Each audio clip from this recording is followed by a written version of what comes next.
وسورته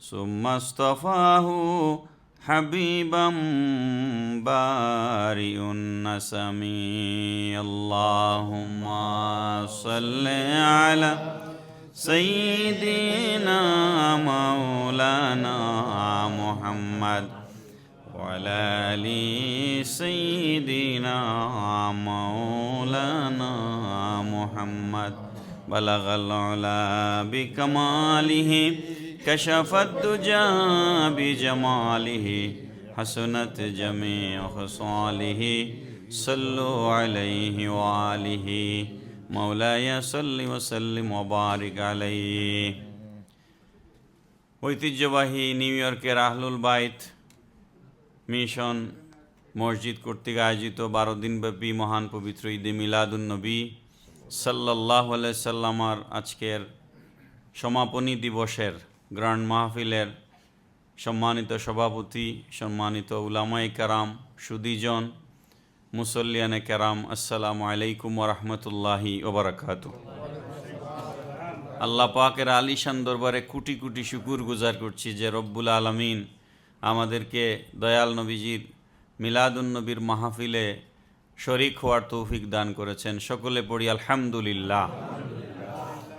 আমার একটু তাড়া আছে, এই জন্য আমি ভূমিকা সব সংক্ষেপ করলাম, কথাও সংক্ষেপ হবে। আমি যাব ব্রুকলিন কনি আইল্যান্ডে, একটা মাহফিল আছে আমার, জানেন, গতকাল আপনাদেরকে বলেছিলাম।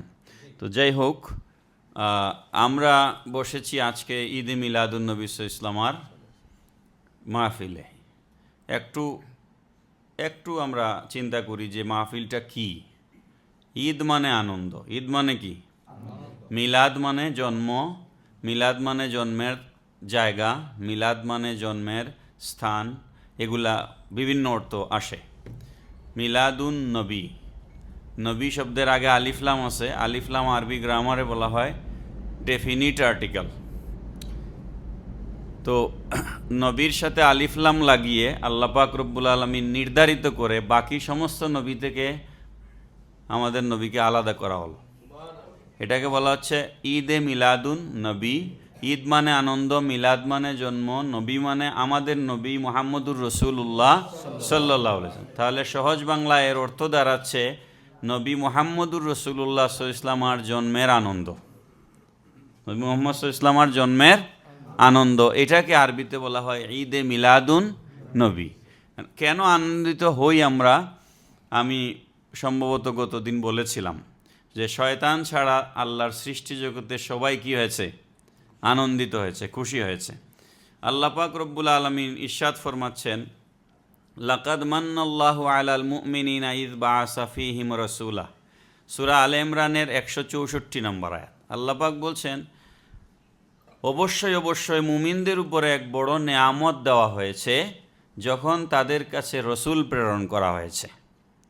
এই আয়াত দ্বারা স্পষ্টত প্রমাণ হচ্ছে রসুল পাক সাল্লাল্লাহু আলাইহি ওয়াসাল্লাম আমাদের জন্য নেয়ামতে উজমা, আল্লাহর কোরআন অনুযায়ী নবীজি সব থেকে বড় নেয়ামত। পড়েন সুবহানাল্লাহ।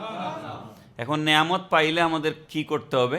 আল্লাহ পাক অন্য আয়াতে ইরশাদ ফরমাচ্ছেন, সূরা ইউনূসের 58 নম্বর আয়াত, কুল বিফদলিল্লাহি ওয়া বিরাহমাতিহি ফাবিযালিকা ফালইফরাহু। ইয়া রাসূলুল্লাহ সাল্লাল্লাহু আলাইহি ওয়াসাল্লাম, আপনি আপনার উম্মতদেরকে বলে দিন বিফদলিল্লাহি ওয়া বিরাহমাতিহি। তাফসীরের মধ্যে ফজল দ্বারা বলা হয়েছে কুরআনুল কারীম, রহমত দ্বারা নবী মুহাম্মদুর রাসূলুল্লাহ সাল্লাল্লাহু আলাইহি ওয়াসাল্লাম। আরও বিভিন্ন তাফসীর আছে, আমি সংক্ষেপে মূল কথা বলছি। বিফদলিল্লাহি ওয়া বিরাহমাতিহি, তোমরা আল্লাহর পক্ষ থেকে ফজল এবং রহমত প্রাপ্তিতে ফালইফরাহু, জমার সেগা। আল্লাহ পাক বলতেছেন তোমরা সকলে আনন্দিত হও। আল্লাহর হুকুম কি হও? আনন্দিত হও। যদি তোমরা আনন্দিত হও, মিলাদের মাহফিলে যে টাকা আপনারা খরচ করেন, এই যে তাবাররুক, এই যে হাদিয়া, নানানভাবে যে আপনারা খরচ করেন, আল্লাহ পাক বলছেন হুয়া খাইরুম মিম্মা ইয়াজমাউন, সেগুলা তোমাদের যাবতীয় সঞ্চিত যত পুঁজি আছে, যত ইবাদত বন্দেগী আছে, সমস্ত পুঁজির চাইতে আল্লাহর পক্ষ থেকে ফজল এবং অনুগ্রহ প্রাপ্তিতে আনন্দিত হওয়া, খরচ করা, এটা হচ্ছে খাইরুম মিম্মা ইয়াজমাউন, সমস্ত পুঞ্জীভূত তোমাদের সম্পত্তির চেয়ে উত্তম। এগুলার প্রত্যেকটার ব্যাখ্যা আছে লম্বা চূড়া, আমি সংক্ষেপ করে বলছি ব্যাখ্যা না দিয়ে। আমরা যে এখানে মজলিসে বসেছি, এই মজলিস নতুন নয়। অনেকে বলে যে নতুন। রসুলের আগমনের আলোচনার মজলিস সর্বপ্রথম আল্লাহ পাক কায়েম করেছেন। একটু বড় করে বলেন, আল্লাহ পাক রসুলের আগমনের মজলিস কায়েম করেছেন। সেটা কোথায়? রূহ জগতে। কোথায়? রূহ জগতে। দলিল হচ্ছে কোরআনুল কারীম, সূরা আলে ইমরানের 81 এবং 82 নম্বর আয়াত। আল্লাহ রাব্বুল আলামিন ইরশাদ ফরমাচ্ছেন, ওয়াইদ আখাযাল্লাহু মিসাকান নাবিয়্যিনা লামা আতাইতুকুম মিন কিতাবিন ওয়া হিকমা সুম্মা জাআকুম রাসূলুম মুসাদ্দিকুল লিমা মাআকুম লাতুমিনুন্না বিহি ওয়া লাতানসুরুন্না ক্বালা আআকরারতুম ওয়া আখাযতুম আলা যালিকুম ইসরি ক্বালু আকরারনা ক্বালা ফাশহাদু ওয়া আনা মাআকুম মিনাশ শাহিদিন ফামান তাওয়াল্লা বা'দা যালিকা ফাউলাইকা হুমুল ফাসিকুন। এই আয়াতের মেইন কথা হচ্ছে, রূহ জগতে আল্লাহ পাক একটা মিটিং কল করলেন, একটা কনফারেন্স ডাকলেন আল্লাহ রাব্বুল আলামিন। আপনি যেভাবে এখানে মাহফিল করতেছেন, ওখানে যে বিবিবির প্রোগ্রাম করবেন, ওখানে একজন সভাপতি থাকেন, তাই না? তারপরে চিফ গেস্ট থাকেন, বিশেষ অতিথি থাকেন। রূহ জগতে আল্লাহ পাক একটা মিটিং করলেন, মিটিং ডাক দিলেন। সূরা আলে ইমরানের 81 নম্বর আয়াত আমাদেরকে সেটা বলছে। সেই মিটিংয়ে আল্লাহ রাব্বুল আলামিন প্রিজাইডেড ওভার দ্য মিটিং। আল্লাহ হচ্ছেন সেই মিটিংয়ের সভাপতি, আর আমাদের নবী হচ্ছেন চিফ গেস্ট। প্রফেট মুহাম্মদ সাল্লাল্লাহু আলাইহি ওয়াসাল্লাম is the chief guest of this conference. এখন সভাপতিও আছেন, প্রধান অতিথিও আছেন, শ্রোতা লাগবে না? শ্রোতা লাগবে তো। শ্রোতা ছাড়া মাহফিল হবে না। তো সেই মাহফিলের শ্রোতা কারা? এটা ভিভিআইপি। ওই যে এয়ারপোর্টে ভিভিআইপি লাউঞ্জ থাকে, এমপিদের মাঝ থেকে সিলেক্ট করে মন্ত্রী বানানো হয়, ঠিক না? মন্ত্রিসভার মিটিংয়ে যখন ক্যাবিনেটের মিটিং চলে, ওই মিটিংয়ে আপনি যাইতে পারবেন না। ক্যাবিনেটের মিটিং একদম ছোট একটা পরিষদ, যেখানে prime minister presided over the meeting, আর মিনিস্টাররা ওই মিটিংয়ের পার্টিসিপেন্ট। আপনার যে মিটিং রূহ জগতে আল্লাহ পাক ডেকেছেন, এই মিটিংটা আল্লাহ সভাপতি, রসুল প্রধান অতিথি, তাহলে শ্রোতা কারা? শ্রোতা লাগবে না? আদম আলাইহিস সালাম থেকে ঈসা আলাইহিস সালাম পর্যন্ত সমস্ত নবীগণ এই মাহফিলের শ্রোতা। এটা এত ভিভিআইপি যে এখানে খাজা গরিবে নওয়াজ নাই, বাহাউদ্দিন নকশবন্দি নাই, মুজাদ্দিদে আল ফিসানি নাই, শাহজালাল নাই, গৌসে পাক নাই, অন্য কোনো মানুষের অ্যাক্সেসই এখানে নাই। এটা এমন এক ভিভিআইপি মিটিং, যেই মিটিংয়ের আল্লাহ রাব্বুল আলামিন হচ্ছেন সভাপতি, আমার রসুল প্রধান অতিথি, আর সমস্ত নবীগণ সেই মিটিংয়ের শ্রোতা। তো মিটিংয়ের আলোচ্য সূচি থাকে না? কি বিষয়ে আলোচনা হবে মিটিংয়ে? আল্লাহ পাক বলছেন, ওয়াইদ আখাযাল্লাহু মিসাকান নাবিয়্যিন, স্মরণ করুন ইয়া রাসূলুল্লাহ, যখন আমি নবীগণের কাছ থেকে একটা শপথ নিয়েছিলাম। খুব লক্ষ্য করেন তো, আমি এখানে গত বছর এসেছি, তাই না? আমি যদি বলি গতবার যে আমি আপনাদের এখানে এসেছিলাম, সেটা আপনাদের কি মনে আছে? আপনারা বলবেন হ্যাঁ মনে আছে। কিন্তু আমি না এসে এই কথা বলার সুযোগ নাই যে আপনাদের কি স্মরণ আছে আমি যে এসেছিলাম। এটা তখনই আমি বলতে পারি যখন আমি এসেছিলাম। আমি যদি না এসে থাকি এই কথা বলতে পারি না। আল্লাহ পাক বলছেন, স্মরণ করুন ইয়া রাসূলুল্লাহ ওই সময়ের কথা যখন আমি নবীদের কাছ থেকে শপথ গ্রহণ করেছিলাম। এই আয়াতের ব্যাখ্যায় মুফাসসিরিনে কেরামগণ বলছেন, যেহেতু আল্লাহ পাক নবীকে স্মরণ করাচ্ছেন, এর অর্থ হচ্ছে ওই মিটিংয়ে আল্লাহ হাজির ছিলেন, আমার রসুলও হাজির ছিলেন, অন্যান্য সমস্ত নবীগণ হাজির ছিলেন।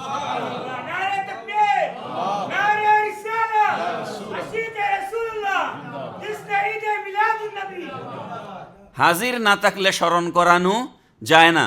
প্রাইমারি স্কুলের আপনার বন্ধু, গতদিন দেখলাম আমাদের দেশের শিক্ষামন্ত্রী, আমাদের বর্তমান যে শিক্ষামন্ত্রী আনম আহসানুল হক মিলন সাহেব, উনি দেখলাম ওনার এক প্রোগ্রামে একজন ফটোগ্রাফার, ফটোসাংবাদিক ছবি তুলতেছেন। তো উনি বক্তব্যের মাঝখানে হঠাৎ করে বললেন যে এই ছবি তুলতেছে যে এ আমার স্কুলের বন্ধু। যে স্মরণ করাইয়া দিলেন, এই আমার কি স্কুলের বন্ধু। আপনার যদি 30 বছর পরে আপনি গ্রামে বাড়িতে গেছেন, স্কুলের বন্ধুর সাথে দেখা হয়ে যায়, আপনি বলবেন মনে পড়ে কি বন্ধু ওই দিনের কথা, একসাথে স্কুলে খেলেছিলাম, এই করেছিলাম ওই করেছিলাম। যার সাথে একসাথে ওখানে খেলেছিলেন তাকেই আপনি এই কথা বলতে পারবেন, অন্য কাউকে এটা বলা সম্ভব নয়। এই জন্য যেহেতু আল্লাহ পাক বলছেন স্মরণ করুন ইয়া রাসূলুল্লাহ সাল্লাল্লাহু আলাইহি ওয়াসাল্লাম, ওই সময়ের কথা যখন আমি নবীদের কাছ থেকে শপথ গ্রহণ করেছিলাম, এই কথার দ্বারা বোঝা যায় ওই মিটিংয়ে আল্লাহ, আমাদের নবী এবং সমস্ত নবীগণ হাজির ছিলেন। মিটিংটা কোথায়? রুহু জগতে, আরশে না, রুহু জগতে। যখন কোনো মানুষ দুনিয়াতে সৃষ্টি করা হয় নাই, রুহু সৃষ্টি করা হয়েছে কেবল, সেই রুহু জগতে। মিটিংয়ে কি আল্লাহ পাক শপথ নিলেন নবীদের কাছ থেকে? লামা আতাইতুকুম মিন কিতাবিন ওয়া হিকমা, আমার এই রসুলকে আমি কিতাব দিব এবং হেকমত দিব, তোমাদেরকে আমি কিতাব দিব, হেকমত দিব। সুম্মা জাআকুম রাসূলুন, তোমাদের সকলের আগমন যখন শেষ হয়ে যাবে, সুম্মা মানে অতঃপর, অতঃপর সবার আগমন শেষ হয়ে যাবে, খাতামুন নবীন হিসাবে, শেষ নবী হিসাবে আমার এই রসুল জমিনে তশরিফ আনবেন।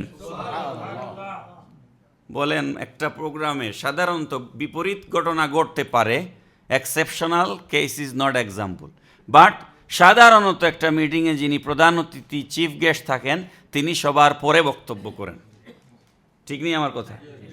তো আল্লাহ পাক বলতেছেন আমার এই রসুল, আদম যাবেন, মুসা যাবেন, ঈসা যাবেন, ইব্রাহিম যাবেন, সকলের যাওয়া শেষ, সব শেষে আমার রসুল প্রধান অতিথি হিসাবে যাবেন। সুম্মা জাআকুম, এখন আগে যারা থাকেন, প্রধান অতিথির আগে যারা বয়ান করেন, তারা এই কথাও বলেন যে আমি শেষ নই, আমার পরে প্রধান অতিথি আছেন, আমার থেকে ভালো বক্তব্য শুনবেন। বলেন কি বলেন না? আল্লাহ পাক বলেন তোমরা জমিনে যাও, আমি জমিনকে ফরাশ করেছি, আসমানকে দিয়ে সামিয়ানাটা নিয়ে দিয়েছি, লক্ষ কোটি গ্রহ তারকা নক্ষত্র রাজি দিয়ে প্যান্ডেল সাজানো হয়েছে, মঞ্চ রেডি। আমার নবী প্রধান অতিথি হয়ে আখেরি জমানায় যাবেন, সেই নবীর আগমনের সুসংবাদ জগৎবাসীর কাছে দাও। সেই নবীর আগমনের সুসংবাদ দাও। সুম্মা জাআকুম রাসূলুম মুসাদ্দিকুল লিমা মাআকুম, প্রত্যেকটা শব্দের ব্যাখ্যা করতে গেলে আমার 2 ঘন্টা লাগবে, কিন্তু আমি এই এক আয়াতের, কিন্তু আমার হাতে সময় নাই। মুসাদ্দিকুল লিমা মাআকুম, এই নবী সবার পরে যাবেন, গিয়ে আদম থেকে ঈসা সমস্ত নবীদের নবুয়তের সার্টিফিকেটে সিল মেরে আমার রসুল সত্যায়িত করবেন। মুসাদ্দিক, কারণ অনেক ভণ্ড নবী বের হবে, তারা নবুয়তি দাবি করবে, আপনার সিল না থাকলে কারো নবুয়তের সার্টিফিকেট গ্রহণযোগ্য নয়। মুসাদ্দিকুল লিমা মাআকুম। এবার আল্লাহ পাক বলছেন লা তুমিনুন্না বিহি ওয়া লা তানসুরুন্না, ও সমস্ত নবীগণ, তোমাদেরকে আমি আল্লাহ 2টা দায়িত্ব দিচ্ছি। 1 নম্বর দায়িত্ব হচ্ছে লা তুমিনুন্না বিহি, অবশ্যই অবশ্যই তোমরা আমার এই রসুলের উপরে ঈমান আনতে হবে। সমস্ত নবীগণের কলিমা ছিল লা ইলাহা ইল্লাল্লাহু মুহাম্মাদুর রাসূলুল্লাহ। সবাই আমরা যেই কালিমা পড়ে মুসলমান হয়েছি, সমস্ত নবীগণ একই কালিমা পড়েছেন, লা তুমিনুন্না বিহি। 2 নম্বর হচ্ছে ওয়ালা তানসুরুন্না, আমার নবীকে তোমরা অবশ্যই সাহায্য করতে হবে। সাহায্যের ব্যাখ্যায় মুফাসসিরিনে কেরামগণ লিখেছেন, লক্ষ্য করবেন, আমি আমেরিকা এসেছি বাংলাদেশ থেকে, এখন কোনো কারণে আমি ক্রাইসিসে পড়েছি, তখন আমি আপনাকে গিয়ে বলতে পারি যে ভাই আমারে $500 দেন, একটু হেল্প করেন, আপনি আমাকে হেল্প করতে পারবেন? পারবেন না? পারবেন। এখন আপনার আপনি জন্ম হয়েছে 2026-এ, আপনার বয়স 30-40, আমি মরে গেছি আরও 500 বছর আগে, তাইলে সাহায্য করবেন কিভাবে? ঈসা আলাইসাল্লাম আর আমাদের নবীর মাঝখানে সময়ের ব্যবধান 540 বছর। কত বছর? তো 540 বছর আগে যেই নবী দুনিয়া থেকে তাকে উঠায় নেওয়া হয়েছে 4র্থ আসমানে, তিনি কিভাবে আমার নবীকে সাহায্য করবেন? ইব্রাহিম আলাইসাল্লাম আর আমার নবীর মাঝখানের ব্যবধান 2500 বছর। ইব্রাহিম আলাইসাল্লাম দুনিয়ায় আসবার 2500 বছর পরে আমার নবী জমিনে এসেছেন। তো ইব্রাহিম আলাইসাল্লাম তো এই প্রশ্ন করতেই পারেন, যেই নবী আমার 2500 বছর পরে দুনিয়ায় আসবেন, তাকে আমি কিভাবে সাহায্য করব? কিন্তু আল্লাহ তো নবীদের কাছ থেকে সাহায্য চাচ্ছেন, ওয়ালা তানসুরুন্না, আমার নবীকে তোমরা সাহায্য করতে হবে। এর ব্যাখ্যায় মুফাসসিরিনে কেরামগণ লিখেছেন, সাহায্য করার অর্থ হচ্ছে নবীর আগমনের খুশখবরি প্রচারণা উনাদের উম্মতদের মাঝে চালিয়ে যাওয়া। সুবহানাল্লাহ।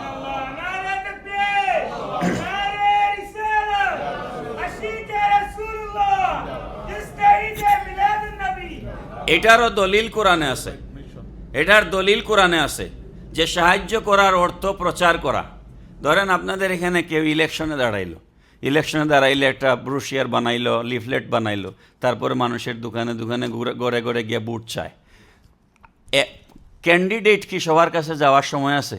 যাইতে পারে, তার কিছু অনুসারী থাকে, তারা ওই কাগজ নিয়ে মানুষের কাছে পৌঁছায়। আপনি যে কাগজ নিয়ে মানুষের কাছে পৌঁছাইলেন, অমুক ভাই বুটে দাঁড়িয়েছেন, একটু বুট দিয়েন ভাই, বা একটু দেখিয়েন, এটা কি তাকে সাহায্য করা হয় নাই? সাহায্য করা কিনা? আল্লাহ পাক বলছেন, ওয়া মুবাশশিরাম বিরাসূলিন ইয়াতি মিন বা'দি ইসমুহু আহমদ। ঈসা আলাইহিস সালামকে আল্লাহ পাক বলছেন, যাও তোমার উম্মতদের কাছে, জমিনের মানুষদেরকে বলো, I am not the first one. কি সমস্যা? না, নুরুল ভাই কিছু দেখাচ্ছে। I am not the first one, I am not the last, another prophet will arise, his name shall be Ahmad. পড়েন না সুবহানাল্লাহ। এই নবী আসবেন, এই নবীর আগমনের সুসংবাদ দাও। পড়েন সুবহানাল্লাহ। আল্লাহ পাক এই বক্তব্য দেওয়ার পর আল্লাহ রাব্বুল আলামিন নবীদেরকে জিজ্ঞেস করলেন, খুব লক্ষ্য করেন, কালা আকরারতুম ওয়া আখাযতুম আলা যালিকুম ইসরি। আল্লাহ পাক বললেন, ও আমার নবীগণ, গতকালকে ব্যাখ্যা দিয়ে দিছি, জন্য আজকে আর দিচ্ছি না। রুহু জগতে আল্লাহ পাক সবাইকে নবী বলে সম্বোধন করেছেন। পড়েন না সুবহানাল্লাহ। নবীরা কেউ দুনিয়ায় এসে নবুয়তি লাভ করেন নাই, সমস্ত নবী নবী হয়েই দুনিয়ায় এসেছেন। রুহু জগতেই আল্লাহ পাক তাদেরকে নবী করেই সৃষ্টি করেছেন। এবার আল্লাহ পাক বলছেন, কালা আকরারতুম ওয়া আখাযতুম আলা যালিকুম ইসরি।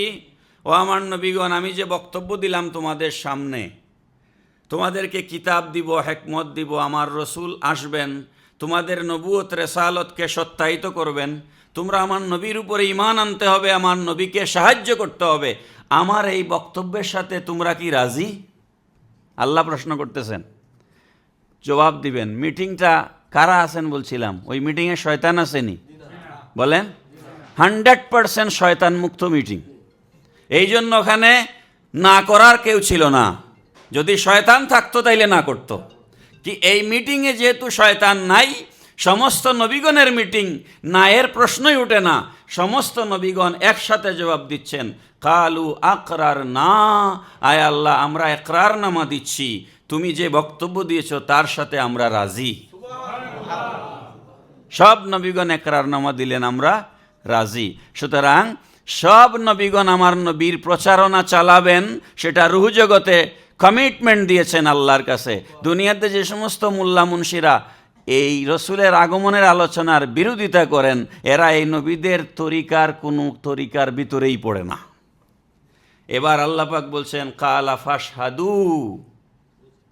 কালা ফাশহাদু, তোমরা যে সাক্ষী, তোমরা যে একরারনামা দিলে, একে অপরের সাক্ষী হয়ে যাও।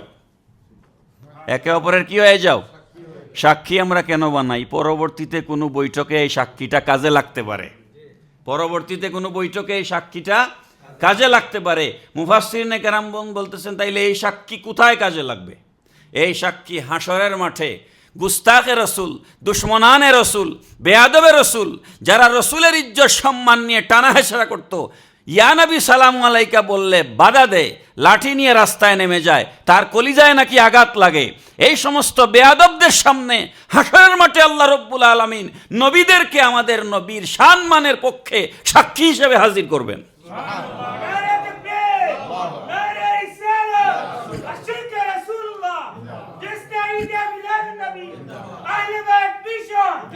এরপরে আল্লাহ পাক বলছেন, ওয়া আনা মাআকুম মিনাশ শাহিদিন, তোমরাও সাক্ষী থাকো, আমিও তোমাদের সাথে সাক্ষী রইলাম। এই কথার ব্যাখ্যায় মুফাসসিরিনে কেরামগণ লিখেছেন, আল্লাহ সাক্ষী থাকবেন, আবার দরকার কি? এর অর্থ হচ্ছে হাসরের মাঠে আমি আমার রসুলের মর্যাদা, পজিশন, এক্সল্টেশন এমনভাবে প্রকাশ করব, কোন নবীও যদি আমার নবীর পক্ষে সাক্ষী না দেন, আমার রসুলের মর্যাদা রক্ষার জন্য আমি আল্লাহই যথেষ্ট। ওয়ানা মাকুম মিনাশ শাহিদিন। এরপরে আল্লাহ পাক এত বয়ান দেওয়ার পরে আল্লাহ পাক কি বলছেন শুনেন, ফামান তাওয়াল্লা বাদা যালিকা ফাউলাইকা হুমুল ফাসিকুন। আল্লাহ পাক বলছেন এত করে বুঝানোর পরেও, ব্যঙ্গে ব্যঙ্গে বুঝানো হইছে না? আল্লাহ পাক বলছেন এত করে বুঝানোর পরেও যদি ফামান তাওয়াল্লা বাদা যালিক, কেউ যদি মুখ ফিরায়া নেয়, আমার রসুলের দিক থেকে মুখ ফিরায়া নেয়, ঈদে মিলাদুন নবীকে বেদাত বলে, নবীকে আমার মতো মানুষ বলে, এই জাতীয় কথাবার্তা যদি কেউ বলে, ফাউলাইকা হুমুল ফাসিকুন, এরা মুমিন নয়, এরা ফাসিক। এরা কি? ফাসিক। আল্লাহ পাক আমাদেরকে হক বুঝার তৌফিক দিন, সবাই পূর্ণ আমিন। অনেক কথা মুখতসর করে বলছি। আপনারাই যেখানে বসছেন, আপনাদের আমাদের ফায়দা কি? এই বসা, মিলাদুন্নবীর মাহফিলে বসার ফায়দা কি? ফায়দা নাসাই শরীফের 5426 নাম্বার হাদিস। নাম্বার বলে দিচ্ছি, কারণ নাম্বার না বললে আহলে হাদিস লামাজাবি এরা মানে না, বলে দলিল নেই, এই জন্য নাম্বার বলা লাগে, বুঝছেন? আগেকার আলেমরা, আমরা যখন ছোট ছিলাম, হুজুররা ওয়াজ করছেন, কোনোদিন কিতাব হাতে নিয়ে ওয়াজ করতে আমরা দেখি নাই, কারণ হুজুররা যেটা বলতো সেটাই আমরা বিশ্বাস করতাম। কিন্তু এখন কোরআন দেখাইয়া ওয়াজ করা লাগে, কারণ আমাদের ইমান দুর্বল হয়ে গেছে। কথা ঠিক না? তো নাসাই শরীফের 5426 নম্বর হাদিস। আন আবি সাঈদ আল খুদরি রাদিয়াল্লাহু তাআলা আনহু قال قال মুআবিয়া রাদিয়াল্লাহু আনহু ইন্না রাসূলুল্লাহ সাল্লাল্লাহু আলাইহি ওয়াসাল্লাম খারাজা আলা হালকাতিন ইয়ানি মিন আসহাবিহি। হযরত আবু সাঈদ খুদরি রাদিয়াল্লাহু তাআলা আনহু থেকে হাদিস বর্ণিত হয়েছে, হযরত মুআবিয়া রাদিয়াল্লাহু আনহু বলছেন, ইন্না রাসূলুল্লাহ সাল্লাল্লাহু আলাইহি ওয়াসাল্লাম খারাজা আলা হালকাতিন ইয়ানি মিন আসহাবিহি। নবী পাক সাল্লাল্লাহু আলাইহি ওয়াসাল্লাম একদিন হুজরা মুবারক থেকে বের হয়ে হেঁটে হেঁটে একটা মজলিসে গিয়ে উপস্থিত হলেন, যেই মজলিসটা ছিল সাহাবায়ে কেরামের মজলিস।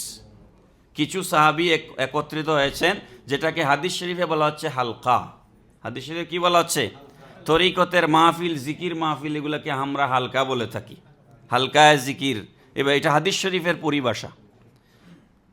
ফাকালা মা আজলাসাকুম, নবীজি সাহাবায়ে কেরামদেরকে জিজ্ঞেস করলেন, হোয়াই আর ইউ সিটেড দেয়ার, তোমরা কেন বসেছ, কি করছো তোমরা এখানে বসে? কালু, সাহাবায়ে কেরাম জবাব দিলেন, এখানে ব্যাখ্যা দেওয়ার সময় নাই। মা আজলাসা কুম আছে, কুম জমা, কা কুমা কুম, আলেম যারা আছেন তারা বুঝেন। জমা বলা হয় তিনের অধিক, কমপক্ষে তিন।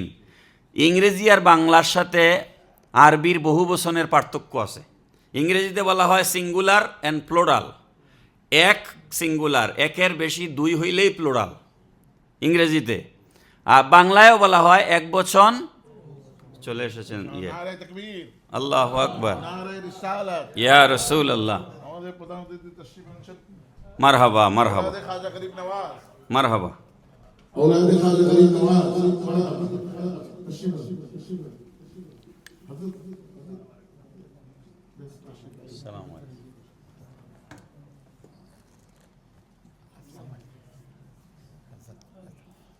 सैयद साहब इधर अच्छा अच्छा अच्छा, वो हमारे साथ आए थे ना? जी हाँ, अरे आओ आओ आप अच्छा।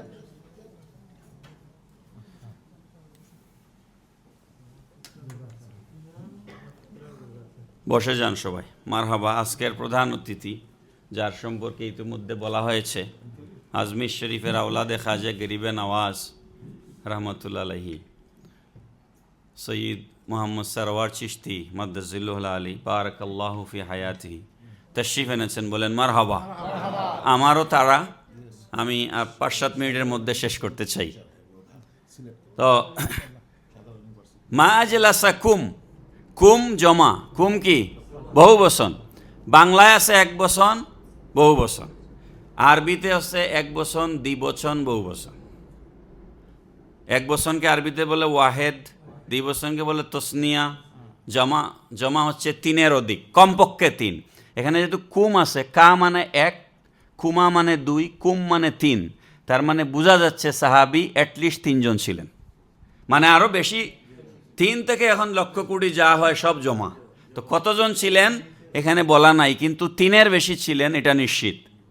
কালু, আবার আসছে জমার সেগা, কালু 3-এর অধিক। সাহাবাই কেরাম জবাব দিলেন, আমরা 3টা কারণে এখানে বসেছি। নাম্বার 1, জালাসনা নাদউল্লাহ, আমরা এখানে বসে আল্লাহর কাছে চাইতে বসেছি, আল্লাহকে ডাকতে বসেছি, 1 নাম্বার। 2 নাম্বার, ওয়া নাহমাদুহু আলা মা হাদানা লিদীনিহি, আল্লাহ যে আমাদেরকে কাফের মুশরিক বেঈমান না বানায়া মুসলমান বানিয়েছেন, হেদায়ত দিয়েছেন, এই জন্য আল্লাহর প্রশংসা করতে বসেছি, 2 নাম্বার। আর 3 নাম্বার, ওয়া মান্না আলাইনা বিকা, আপনাকে আমাদের কাছে রসুল হিসাবে পাঠিয়ে আল্লাহ পাক আমাদের উপরে যে নেয়ামত দান করেছেন, সেই নেয়ামতের শুকরিয়া আদায়ের জন্য বসেছি। এই শুকরিয়া আদায়ের মাহফিল আজকে এখানে হচ্ছে। কথা ঠিক না বেটি? তাইলে সাহাবায়ে কেরাম নবীর আগমনের শুকরিয়া পালন করেন নাই? করছেন কিনা বলেন? উনারা সোহরাওয়ার্দী উদ্যানে শেখ হাসিনাকে নিয়ে শুকরানা মাহফিল করছে সার্টিফিকেট পাওয়ার জন্য। বাংলাদেশে দেখেন নাই আপনারা? 2018 সালে শুকরানা মাহফিল করেছেন সনদের জন্য, আর রসুলের জন্য শুকরিয়া মাহফিল করা বেদাত বলে। হ্যাঁ, রসুলের জন্য শুকরিয়া মাহফিল করা বেদাত। অথচ হাদিস শরীফে সাহাবায়ে কেরাম বলতেছেন, ওয়া মান্না আলাইনা বিকা, আপনাকে নেয়ামত হিসেবে পেয়ে আমরা শুকরিয়া আদায়ের জন্য এই মজলিসে বসেছি। তাইলে কারণ কয়টা? 3টা। আল্লাহকে ডাকা, 1 নাম্বার আল্লাহকে, তো এখানে আল্লাহর ডাকা হয়নি, আমরা ডাকিনি। 2 নাম্বার কি? ওয়া নাহমাদুহু আলা মা হাদানা লিদীনিহি, আমরা আল্লাহর শুকরিয়ার জন্য বসেছি যে আল্লাহ আমাদেরকে হেদায়ত দিয়েছেন।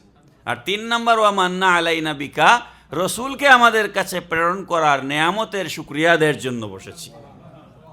তো ফায়দা কি? বসলাম যে ফায়দা কি? কালা, রসুল ইসলাম সাহাবায়ে কেরামদেরকে জিজ্ঞেস করছেন, আল্লাহুমা আজলাসাকুম ইল্লা যালিক, সত্যি সত্যি কি তোমরা যা বললে তার জন্যই কি বসেছ? নবীজি প্রশ্ন করলেন। কালু আল্লাহুমা আজলাসনা ইল্লা যালিক, সমস্ত সাহাবায়ে কেরাম বললেন, আল্লাহর কসম খেয়ে বলছি, আমরা এর বাইরে দুনিয়াবি কোনো কারণে এখানে বসি নাই, দুনিয়ার কোনো বিষয় নিয়ে এখানে আমরা বসি নাই। নবীজি এবার বলছেন, কত চমৎকার কথা। কালা আমা ইন্নিলাম আস্তাহলিফুকুম তুহমাতাল্লাকুম, ও আমার প্রিয় সাহাবীরা, তোমরা আমাকে মিথ্যা বলবে এই ধারণায় আমি তোমাদের কাছ থেকে আবার ইকরারনামা নেই নাই, বরং এখানে একটা ঘটনা ঘটে গেছে। পড়েন না সুবহানাল্লাহ। ঘটনা কি ঘটছে? তোমরা ওইদিকে মজলিসে বসছো, ওইদিকে জিবরাইল আমার কাছে চলে এসেছেন। পড়েন না সুবহানাল্লাহ। এসে জিবরাইল আলাইহিস সালাম আমাকে কি বলেছেন? আমি তোমাদের মজলিসে আসলাম, খবর পাইলাম কই? আমাকে আল্লাহ জিবরাইলকে পাঠাইয়া বলছেন, ওখানে এরা মজলিস কায়েম করছে, যান আপনি ওই মজলিসে। এবারটা শুনেন হাদিস শরীফের। জিবরাইল আলাইহিস সালাম এসে বলতেছেন, নবীজি বলতেছেন, ওয়া ইন্নামা আতানি জিবরাইল আলাইহিস সালাম, তোমরা মজলিসে বসার সাথে সাথে আল্লাহ পাক আমার কাছে জিবরাইলকে প্রেরণ করে দিয়েছেন। ফাআখবারানি আন্নাল্লাহ আযজা ওয়া জাল্লা ইউবাহি বিকুমুল মালাইকা, ইয়া রাসূলুল্লাহ সাল্লাল্লাহু আলাইহি ওয়াসাল্লাম, আপনার সাহাবায়ে কেরাম মজলিস কায়েম করেছে আপনার আগমনের শুকরিয়া আদায়ের জন্য, হেদায়েতের শুকরিয়া আদায়ের জন্য। আপনি যান তাদেরকে গিয়ে এই সুসংবাদ জানিয়ে দিন, আমি আল্লাহ যারা আপনার আগমনের শুকরিয়া আদায়ের জন্য জমিনে মজলিস কায়েম করেছে, তাদের জন্য ফেরেশতাদেরকে সাথে নিয়ে আমি আল্লাহ উর্দু জগতে মজলিস কায়েম করে ফেরেশতাদের সামনে আপনার ওই সমস্ত উম্মতের জন্য আমি আল্লাহ অহংকার গর্ব প্রকাশ করছি। তাহলে আপনারা এখানে যারা বসেছেন, নবীজির হাদিস শরীফ মানেননি, বিশ্বাস আছে? তাইলে এটা বিশ্বাস আপনার রাখতে হবে, জমিনে ঈদে মিলাদুন নবীর মাহফিল কায়েম হচ্ছে, এর অর্থ আল্লাহ পাক ফেরেশতাদেরকে নিয়ে আমাদের জন্য মাহফিল কায়েম করে ফেলেছেন। আমরা খুশি না বেজার? সময় নাই, আর একটা হাদিস সংক্ষেপে বলি। আনিল বারা বিন আজিব রাদিয়াল্লাহু আনহুমা কাল আউয়ালু মান কাদিমা আলাইনা মুসআব বিন উমাইর ওয়া ইবনে উম্মে মাকতুম ওয়া কানা ইউকরিয়ানিন নাসা ফাকাদিমা বেলালুন ওয়া সাআদুন ওয়া আম্মার বিন ইয়াসির সুম্মা কাদিমা উমর ইবনুল খাত্তাব ফি 20 মিন আসহাবিন নবী সাল্লাল্লাহু আলাইহি ওয়াসাল্লাম। লম্বা হাদিস, বারা বিন আজিব রাদিয়াল্লাহু আনহুমা থেকে হাদিস বর্ণিত হয়েছে। তিনি বলছেন, সর্বপ্রথম মক্কা থেকে হিজরত করে মদিনায় আমাদের কাছে এসেছিলেন মুসআব বিন উমাইর রাদিয়াল্লাহু আনহু, তারপরে ইবনে উম্মে মকতুম রাদিয়াল্লাহু আনহু। এই দুইজন এসে কানা ইউকরিআনিন নাসা, এই দুইজন মদিনায় এসে প্রথম আমাদেরকে কোরআন শিক্ষা দিয়েছে। ফাকাদিমা বেলালুন, এরপরে বেলাল রাদিয়াল্লাহু আনহু এসেছেন, ওয়া সাদুন, সাদ রাদিয়াল্লাহু আনহু এসেছেন, ওয়া আম্মার বিন ইয়াসির, আম্মার বিন ইয়াসির রাদিয়াল্লাহু তাআলা আনহু এসেছেন ধারাবাহিকভাবে। সুম্মা কাদিমা উমর ইবনুল খাত্তাব ফি 20 মিন আসহাবিন নবী সাল্লাল্লাহু আলাইহি ওয়াসাল্লাম, এরপরে উমর রাদিয়াল্লাহু আনহুর নেতৃত্বে 20 জন সাহাবী মদিনায় এসেছেন। সুম্মা কাদিমান নবী সাল্লাল্লাহু আলাইহি ওয়াসাল্লাম, এরপরে নবী করিম সাল্লাল্লাহু আলাইহি ওয়াসাল্লাম মদিনায় এসেছেন। ফামা রাআইতু আহলাল মাদিনাতি ফারিহু বিশাইইন ফারাহাহুম বিরাসূলিল্লাহি সাল্লাল্লাহু আলাইহি ওয়াসাল্লাম। হাদিসের রাবি বারা বিন আজিব রাদিয়াল্লাহু তাআলা আনহু বলছেন, মদিনার মানুষরা যেই দিন আল্লাহর রসুল মদিনা শরীফ এসে প্রবেশ করেছিলেন, সেই দিন মদিনার মানুষরা যে আনন্দিত হয়েছিল, আমার হায়াতে জিন্দেগিতে মদিনার মানুষকে এত আনন্দিত হতে কোনো দিন দেখি নাই। যেদিন নবীজি মদিনা শরীফ এসে ঢুকেছিলেন, তারপরে তিনি বলছেন হাত্তা জাআলাল ইমাউ ইয়াকুলনা কাদিমা রাসূলুল্লাহ সাল্লাল্লাহু আলাইহি ওয়াসাল্লাম, এমনকি দাসীবাদী যারা ছিল তারাও রাস্তায় নেমে নবী এসেছেন, নবী এসেছেন বলে স্লোগান দেওয়া শুরু করে দিয়েছেন। মুহতারাম হাজিরিন, তো কথা আমি আর বাড়াবার আমার হাতে সময় নাই। হযরত আব্দুল ওয়াহিদ বিন ইসমাইল রহমতুল্লাহ আলাইহি মিশরের একজন বড় শায়েখ ছিলেন। তিনি একটা ঘটনা বলেছেন। মিশরে এক ইহুদি দম্পতি কাপল, হাজব্যান্ড ওয়াইফ বসবাস করতো এক বাসায়। পাশের বাসায় এক মুসলিম ফ্যামিলি বসবাস করতো, সুন্নি আশেকে রসুল। তো তারা ঈদে মিলাদুন নবীর মাস আসলে বাসা লাইটিং করতো, আর 12ই রবিউল আউয়াল আসলে তাবারুক রান্না করে ওডেল যারে পাইতো তারেই খাওয়াইতো। তো ইহুদি মহিলা স্বামীর কাছে বলতেছে, এই মুসলমানরা কতই না সৌভাগ্যবান যে তারা নবীর আগমনে কি সুন্দর ঘরদর পরিষ্কার করেছে, লাইটিং করেছে, মানুষকে খাওয়াচ্ছে। এই আফসোস করতে করতে স্বামী স্ত্রী ঘুমাই গেছে। ঘুমের মধ্যে ওই মহিলা স্বপ্নে দেখেছেন রাসূল সাল্লাল্লাহু আলাইহি সাল্লাম তার ঘরে এসেছেন। কয়েকজন সাদা পোশাকধারী তার সাথে সাহাবায়ে কেরাম।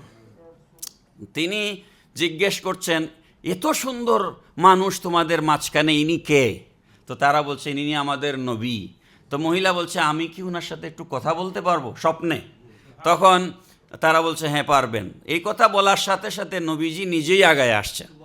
তো মহিলা বলছে, আমি তো মুসলমান না, আপনি আমার ডাকে এত দ্রুত সাড়া দিলেন, কারণ কি? নবীজি বলছেন, আল্লাহ পাক আমাকে জানিয়েছেন তুমি কিছুক্ষণের মধ্যেই মুসলমান হয়ে যাবে। এই স্বপ্ন দেখার পর মহিলার ঘুম ভেঙে গেছে। ঘুম ভেঙে যাওয়ার পর মহিলা ঈমান এনে সে রান্না করে যাচ্ছে যে আমি নবীজির আগমনের আনন্দে মানুষকে কিছু রান্না করে খাওয়াবো। এই আনন্দে সে রান্নাঘরে গিয়া ঢুকছে। রান্নাঘরে গিয়া দেখে তার স্বামী কিচেনে রান্না করতেছে।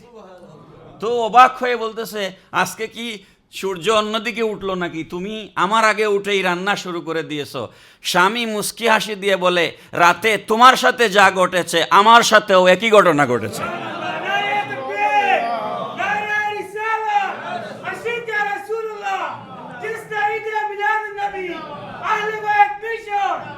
তাহলে কি বুঝলেন? মিলাদুন্নবী পালন করে নাই, শুধু মিলাদুন্নবী আরেক ফ্যামিলি পালন করে, ওটা দেখিয়া তার মনে আনন্দ লাগছে এবং আফসুস করছে। সেই আফসুসের কারণে ইহুদি দম্পতির ঈমান নসিব হয়ে গেছে। এটা হইল মিলাদুন্নবী সাল্লাল্লাহু আলাইহি ওয়াসাল্লাম।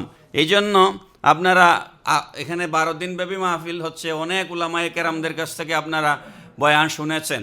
গতকাল আমাদের মুফতি ইকরাম সাহেব আবুল আহাব কাফের হওয়া সত্ত্বেও নবীর মিলাদ থেকে উপকার পেয়েছে, তিনি বয়ান করেছেন। মুমিনদের উপকারিতার কোনো সীমা পরিসীমা নাই। ভারতবর্ষের বিশাল বড় মুহাদ্দিস আল্লামা শাহ অলিউল্লাহ মুহাদ্দিসে দেহলভী রহমতুল্লাহ আলাইহি, তিনি তার আদ-দুররুস সামিন ফি মুবাশশিরাতিন নাবিয়্যিল আমিন এই কিতাবের মধ্যে তিনি লিখেছেন, আমার পিতা শাহ আব্দুর রহিম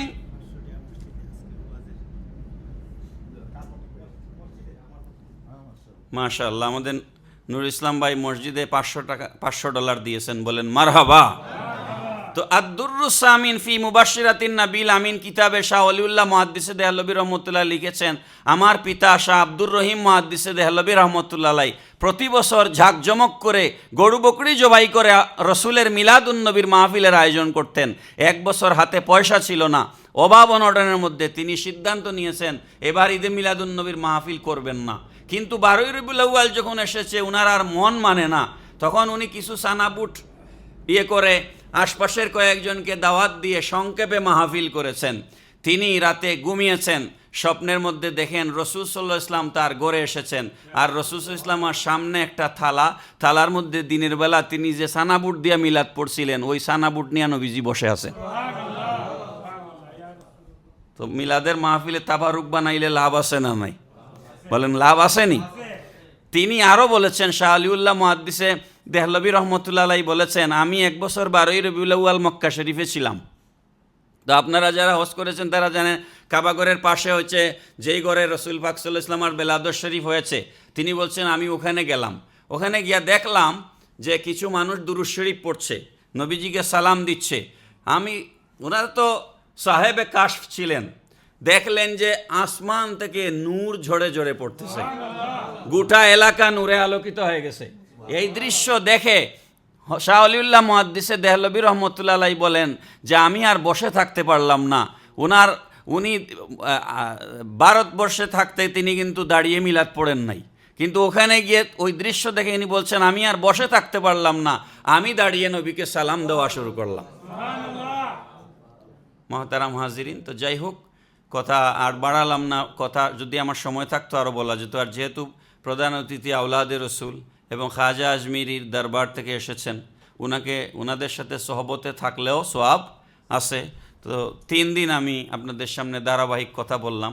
কথাবার্তায় অনেক সময় আমরা জুশ জজবা চলে আসে, তো সেই জুশ জজবায় অনেক সময় কিছু স্লিপ অফ টাংও হতে পারে, অনেক সময় কঠোর ভাষাও চলে আসতে পারে, সেগুলো আপনারা ক্ষমা করবেন।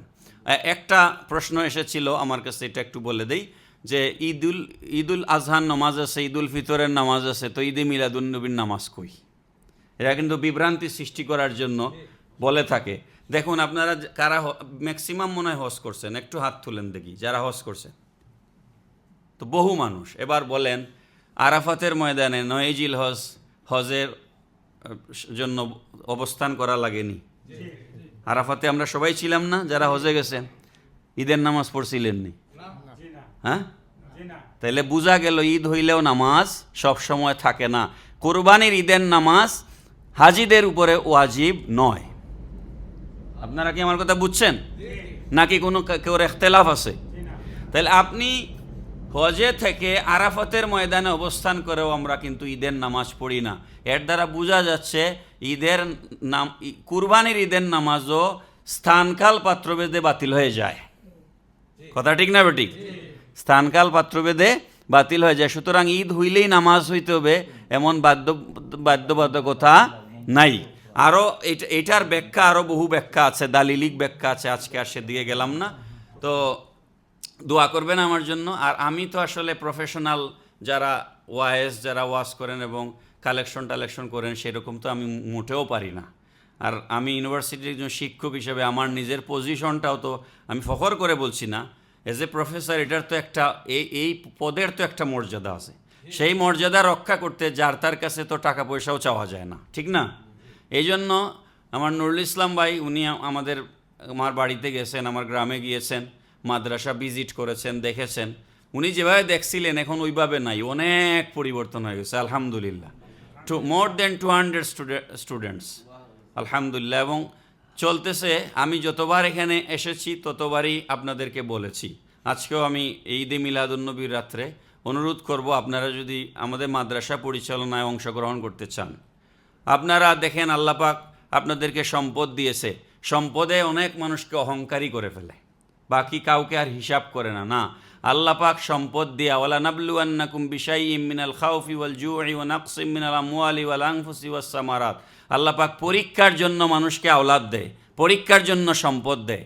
আপনি সেই সম্পদ, এরকম বহু মানুষ আছে ফুটবল টুর্নামেন্ট একটা একলা আয়োজন করে ফেলে, আছে না? ওই মানুষের কাছে আপনি ওয়াজের জন্য 500 টাকা চাইলে দিবে না, এরকম বহু মানুষ আছে। এই জন্য আল্লাহ দেখতেও চায় আপনার সম্পদটা আপনি কোন পথে ব্যয় করতেছে, এটা ভেরি ইম্পর্টেন্ট। এই জন্য ভালো জায়গায় দিতে পারা এটাও একটা গুরুত্বপূর্ণ বিষয়।